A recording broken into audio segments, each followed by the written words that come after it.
Hello mga kamasters, magandang araw po sa inyo lahat. Tayo po ngayon ay magpapakbit gamit ng ating nakuha galing sa basurahan mga kamasters na mga talong at kalabasa. Ito nga yung kalabasa na galing sa basurahan ating hauling at sobrang labo po siya mga kamaster.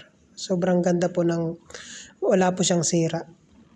Kaya ito yung gagamitin natin para sa ating pakbit. At meron tayong natira sa ating adobo na karang araw mga kamasters, 2 pirasong paa ng manok, kaya ito ang ating gagamitin pang sahog. So ngayon atin na pong babalatan itong mga kalabasa mga kamasters nang makapag-umpisa na tayong magpinakbit.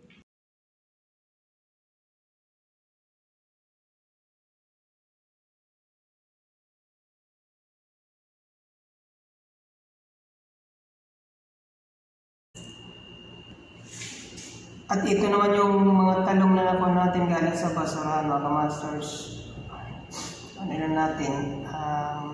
Itong zucchini, binili ko na to kagabi para panghalo natin sa pakbit. Pati itong okra, binili ko sa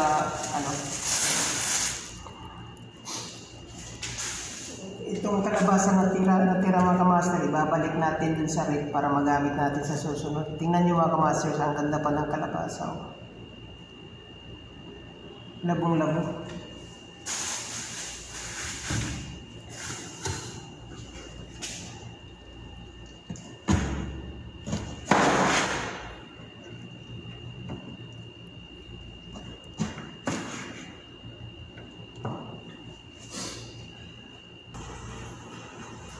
Ito nga pala mga kamaster, may 2 piraso na natira sa manok ko na niluto na inadobo ko nakaraan. Ito na yung panghalo ko sa pakbit natin.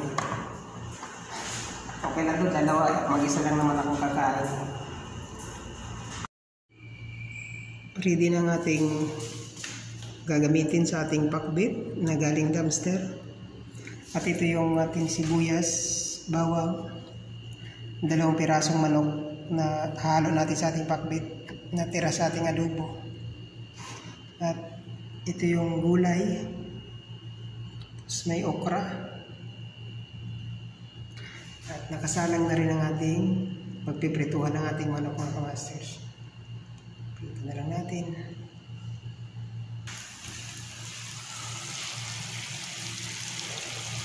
Ito na yung ating pakbit mga kamasters.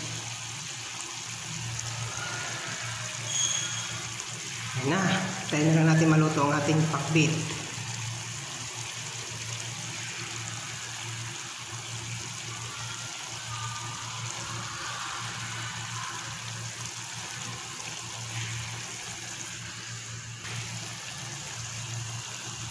Ayan, luto na rin ang ating pakbit mga kamasters. Naluto na rin siya. So, ready na tayo para ng halian.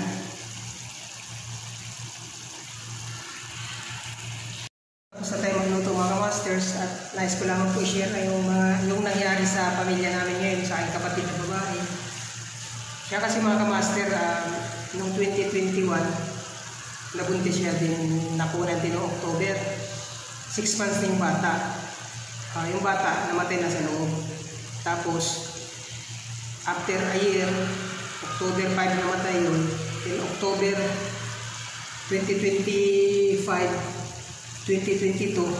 October 25, 2022, namatay yung asawa niya ng bayaw ko, yung pinakamabait sa akin ng bayaw. So last year lang mga master nangyari.